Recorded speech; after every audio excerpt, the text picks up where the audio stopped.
Nessa conversa eu quero reagir a alguns comentários que foram feitos a respeito dos episódios da minha série Isso é Evangelho. Já estamos no meio da temporada da série, divulgamos 8 episódios e em cada episódio eu vejo alguns comentários e especialmente a minha equipe separou algumas expressões que eu tive essa vontade de reagir.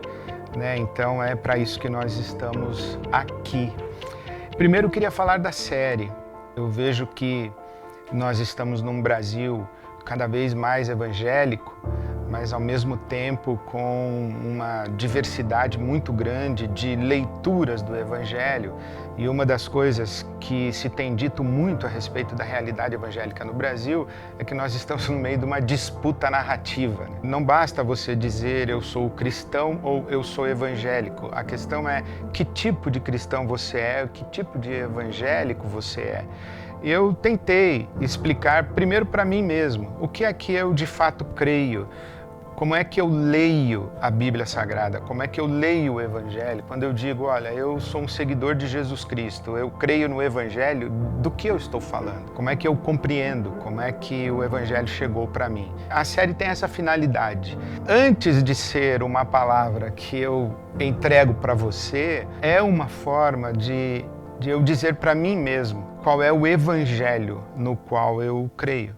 O Deus que você vai descobrir ou o Deus que vai se revelar a você como adulto e não mais como uma criança catequizada. Está sendo um grande desafio para mim, depois de quase 40 anos no púlpito, fazer algumas sínteses das minhas convicções, das minhas crenças, das minhas elaborações teológicas, mas especialmente da minha fé, da maneira como eu compreendo o Evangelho de Jesus Cristo, nosso Senhor. Então, no primeiro episódio, a lógica religiosa, alguém disse, Ed, você é um cristão estoico. Esse alguém foi a Hannah.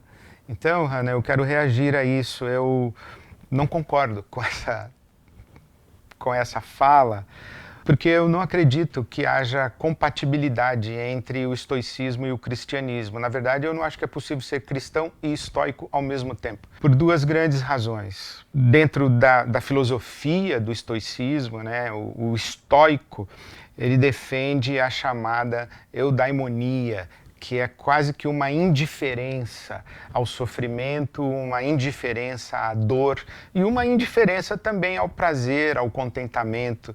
O estoico, ele é uma pessoa que acredita ter chegado num nível de sabedoria, de discernimento, de compreensão da realidade, em que ele está supra-passionalidade. É como se ele não pudesse ser afetado. Inclusive, há um estoico que diz que quando você deixar cair a sua caneca e ela quebrar, você não deve sofrer. Quando morrer o seu gato, você também não deve sofrer, para que quando morrer sua mãe você não sofra. Você tem que aprender a se desapegar. Essa ideia da eudaimonia como uma experiência de indiferença para com a vida, como o máximo da sabedoria, isso talvez o estoico vai ficar ofendido que eu esteja falando isso, mas eu não compreendo que o cristianismo é isso, porque o Deus cristão ele pode ser tudo menos indiferente. O Deus cristão é passional. A ideia de que a sabedoria ela nos leva a uma condição de maturidade e de desapego com a realidade e com a vida, para que a gente ou não sofra, ou não se deslumbre, ou não se encante, a gente fica meio flat, Eu estou acima disso. Ficar com raiva, ficar com medo, ter ódio, amar, sacrificar-se por amor é coisa de pessoas normais que estão reagindo às circunstâncias. O estoico ele chega num estado de ser em que ele não é mais afetado pelas circunstâncias. Então, o Deus cristão ele não é assim. O nosso Deus é um Deus que ama, um Deus que tem ira, é um Deus que se incomoda, é um Deus que age passionalmente, O nosso Deus é um Deus que morre por amor. O Deus revelado por Jesus Cristo é um Deus que morre por amor. Então, e mesmo na Bíblia Sagrada, Deus é misericordioso, Deus ele fica irado. E eu gosto muito do Salmo 78, não é um Deus estoico. O Salmo 78 Deus fica irado com o povo de Israel e diz: cansei de vocês. E aí o salmista diz que em seguida Deus quase que desperta como que de um mosto, como se ele tivesse largado as suas armas, desistido de lutar, e ele então se entrega, ele bebe e dorme. E Deus acorda e diz: bom, vamos lá. E ele pega a espada de novo e volta a lutar. Quer dizer, essa é uma percepção de Deus. Não estou dizendo que Deus é assim, estou dizendo que o salmista olhou para Deus dessa maneira.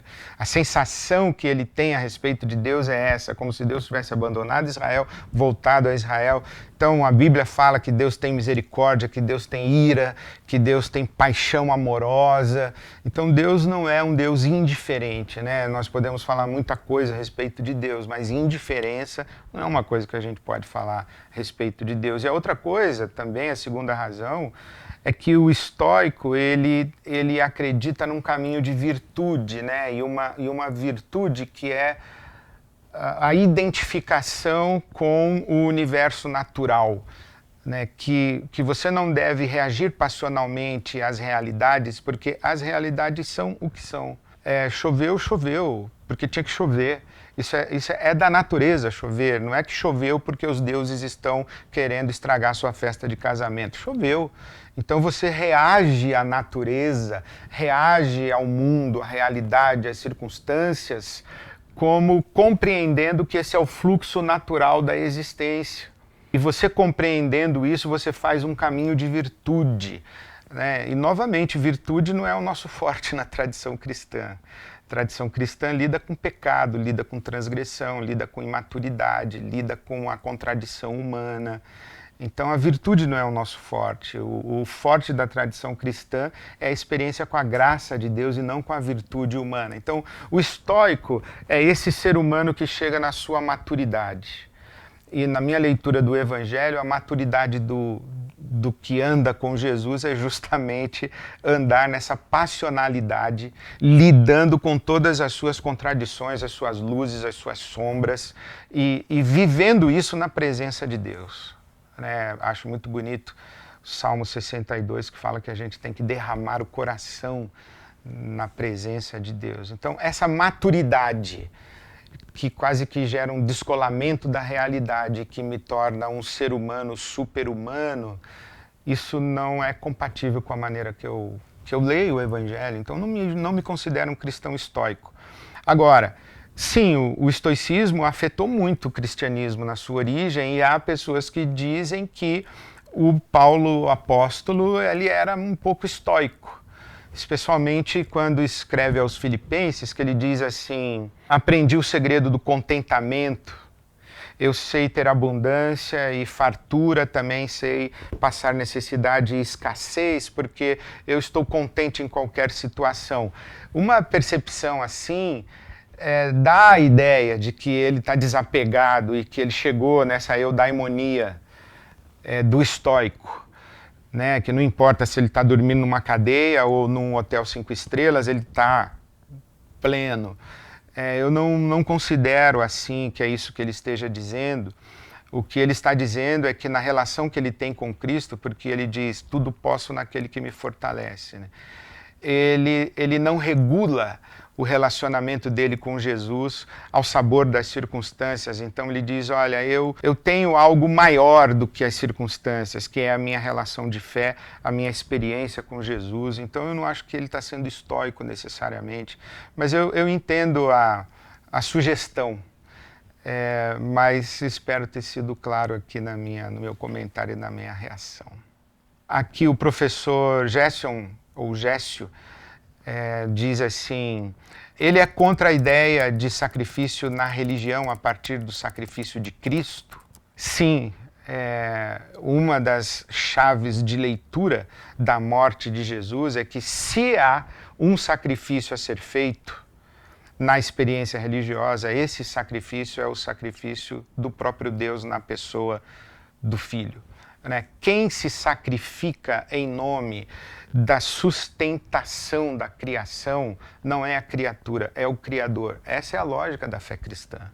Deus morre Na pessoa do Filho, Deus morre. Se vamos chamar isso de sacrifício, como a Bíblia nos autoriza a chamar, ok, mas o sacrifício da cruz implica necessariamente que não há necessidade de nenhum sacrifício da nossa parte para que tenhamos uma relação com Deus. Inclusive, o conceito de graça, que é fundamental, né, para a fé cristã, diz isso, que Deus escolhe relacionar-se conosco, não pelos nossos méritos e deméritos, mas pela sua boa vontade amorosa para conosco. Então, não tem sacrifício da nossa parte.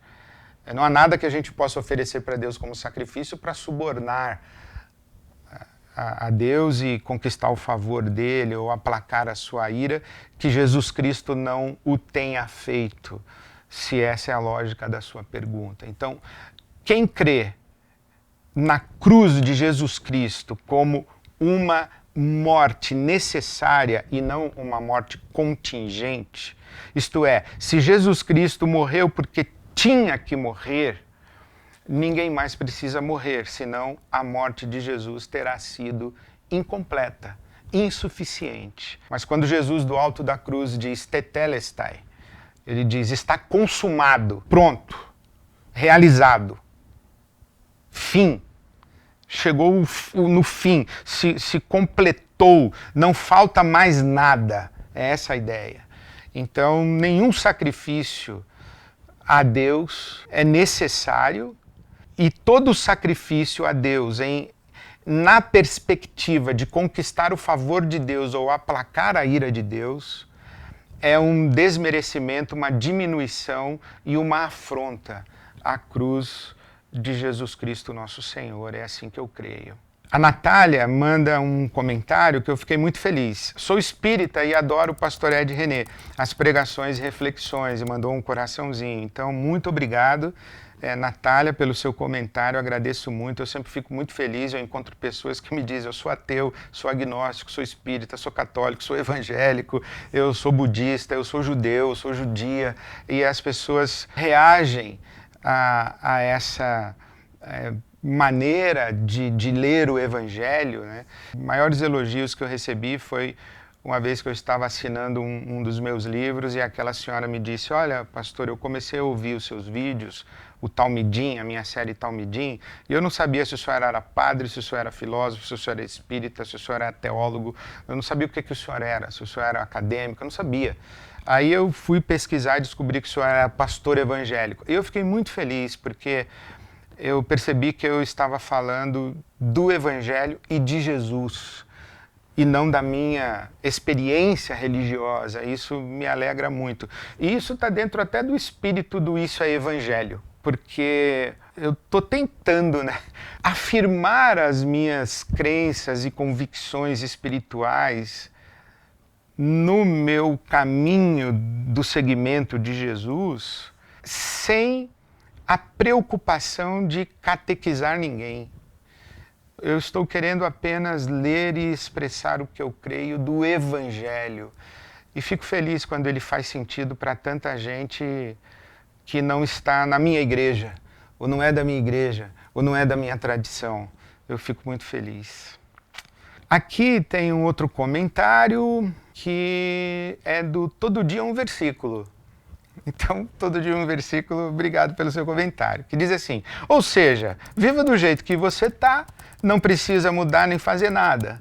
Deus vai salvar todo mundo mesmo, então para que transformação ou temor a Deus? Então, isso daqui, esse comentário, ele dá um episódio inteiro disso a Evangelho e ele dá inclusive um seminário inteiro sobre Evangelho, espiritualidade, experiência religiosa, santidade, discipulado de Jesus, mas na minha reação a esse comentário é que ele padece de um mal da religião ocidental ou da maneira como o Ocidente platônico lê o Evangelho.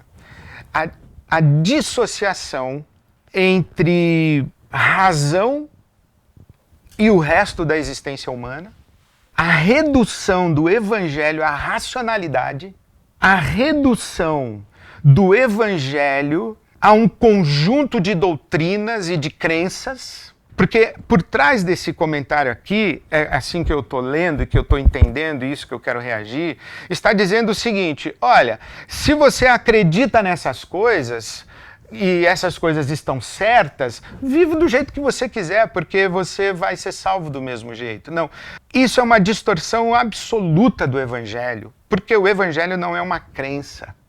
O Evangelho não é uma opinião a respeito de Deus. O Evangelho não é o que eu penso a respeito de Deus ou o que eu acredito a respeito de Deus. O Evangelho é essencialmente, necessariamente, uma relação com Deus. A imagem que eu mais uso, ou uma das que eu mais uso, é que relacionar-se com Deus é como expor-se ao sol. Existe uma diferença muito grande entre você ler sobre o sol, saber tudo sobre o sol, estudar sobre o Sol, conhecer toda a bibliografia a respeito do Sol, fazer pós-graduação a respeito de Sol, ser professor sobre Sol e tomar Sol. Inclusive, a maioria das pessoas que tomam Sol, as pessoas elas não sabem nada sobre Sol. Só sabem que faz mal ficar exposto ao Sol sem se proteger. Elas não têm conhecimento teórico sobre o Sol, mas elas expostas ao Sol, elas são transformadas pelo Sol. E são transformadas pelo Sol em dimensões que elas nem sabem. Elas nem sabem que expondo-se ao Sol, isso afeta a vitamina D no corpo, no organismo, no metabolismo. Que ficar sem tomar sol faz mal para a saúde. Tomar sol faz bem para a saúde. Não é só que muda a cor da pele. Não é só que queima. O sol tem tudo a ver com o nosso metabolismo, com a nossa saúde integral. Então, a relação com Deus é da mesma ordem. Não é possível você se relacionar com Deus e viver do mesmo jeito. E viver do jeito que você quer, porque a relação com Deus vai te transformar. Então, se você pensa, tipo, eu posso acreditar o que eu quero e viver de qualquer jeito, isso não é evangelho. Isso não é o discipulado de Jesus, isso é ter informações a respeito de Jesus.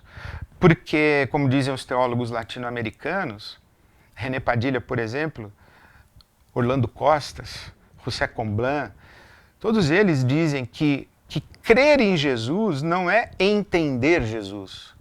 Crer em Jesus é seguir a Jesus, é se colocar no caminho de Jesus. Então não é possível você viver de qualquer jeito. No episódio A Lógica da Religião, eu fiz uma crítica à relação de sacrifício para com Deus. No sentido de subornar Deus e no sentido de fazer Deus deixar de ficar bravo comigo. E nesse sentido eu não acredito mesmo em sacrifício, de jeito nenhum. Agora, a partir do momento em que me encontro no amor de Deus, eu vivo do jeito que eu quero, é impossível, porque quando eu sou encontrado no amor de Deus, eu não sou mais a pessoa que eu era, e não é possível continuar sendo quem eu sou, andando com Jesus. Não é possível que Ele não me transforme, não me influencie, não me interpele, não me convença, não me apaixone por Ele. Não é possível. É isso. Olha, aqui tem um comentário interessante.